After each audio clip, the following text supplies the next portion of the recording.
ಕಳ್ಮಳ್ಳಿ gate ಕನೆ government bus ಕಂಬ ಕೊಡ್ಬಿಟ್ಟು ರೋಡೆಲ್ಲ jam ಆಗೈತೆ. ಕರೆಂಟು ಕಂಬ ಹಾಕ್ಮೇಲೆ ಬರೋದು.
ಗೊತ್ತಾದ ಪ್ರಕಾರ on the way steering lock ಆಗಿದೆ.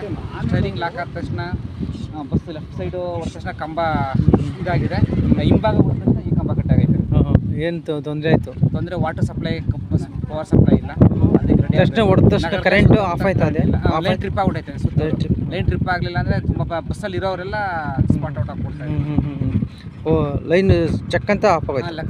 ಅಲ್ಲೇ ಸ್ಟೇಷನ್ ಟ್ರಿಪ್ ಆಗ್ಬಿಟ್ಟೈತೆ. ಏನು ಯಾರಿಗೂ ತೊಂದರೆ ಆಯ್ತು? ಯಾರಿಗೂ ಏನು ಪ್ರಾಣಾಪಾಯ ಇಲ್ಲ, ಎಲ್ಲ ಬಚಾವಾಗಿದೆ.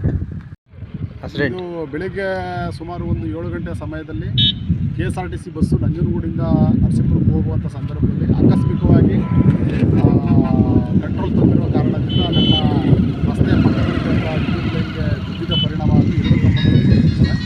ಸೊ ಅದನ್ನು ಶೀಘ್ರದಲ್ಲೇ ತೆರವುಗೊಳಿಸಿ ಮತ್ತೆ ವಿದ್ಯುತ್ ಸಂಪರ್ಕವನ್ನು ನಿಜವಾದ ನಿಯಮಾನುಸಾರ ನಾವು ಕೆಲಸವನ್ನು ಮಾಡಿ ವಿದ್ಯುತ್ ಸಂಪರ್ಕವನ್ನು ಮರುಸ್ಥಾಪಿಸಲು ಕ್ರಮ ಕೈಗೊಂಡಿದ್ದೇವೆ.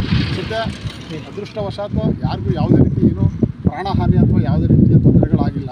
ಅದೊಂದು ದೊಡ್ಡ ವಿಷಯ. ಹೆಂಗೆ ಕಟ್ಟಾಯ್ತು ಇದು ಹೊರ ತಕ್ಷಣ ಕರೆಂಟ್? ಅಂದರೆ ಅವರು ಬಸ್ಸಲ್ಲಿ ಸ್ವಲ್ಪ ಬಂದಿದ್ದಾರಲ್ಲ, ಅವ್ರು ಹೇಳ್ತಾ ಇರೋದು ಟೈರ್ ಜಾಮ್ ಆಗಿದೆ. ಸೊ ಹಾಗಾಗಿ ಸೀಟ್ ತಗೊಂಡೆ ತುಂಬ ಅನಾಹುತ ಆಗ್ತಾಯಿತ್ತು ಅಂತ ಹೇಳ್ತಾ ಇದ್ದಾರೆ. ವಾಸ್ತವವಾಗಿ ಏನು ಸಮಸ್ಯೆ ಆಗಿದೆ ಗೊತ್ತಿಲ್ಲ.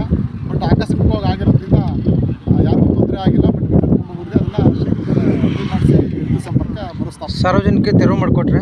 ಮಾಡ್ಕೊಂಡಿದ್ದೀವಿ ಎಲ್ಲ ಇಮಿಡಿಯೇಟಾಗಿ ಯಾರೋ ತೊಂದರೆ ಆಗಿದ ರೀತಿಯಲ್ಲಿ ಪೊಲೀಸರು ಬಂದಿದ್ದರು.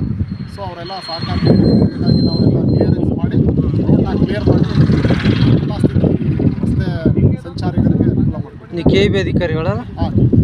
ಇದು ಹೆಸರು sir? Nagaraj Suttur. Okay, thank you.